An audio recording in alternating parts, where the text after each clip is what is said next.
Вдруге за добу у Львові евакуювали покупців торговельного центру через повідомлення про замінування. Зранку до міліції зателефонував чоловік, який повідомив про закладену вибухівку.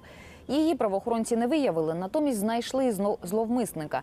Ним виявився 27-річний львів'янин, який зловживає наркотиками. Це вже друге замінування цього торгового центру за останню добу. Напередодні, після дзвінка про вибухівку, правоохоронці евакуювали 12 тисяч покупців.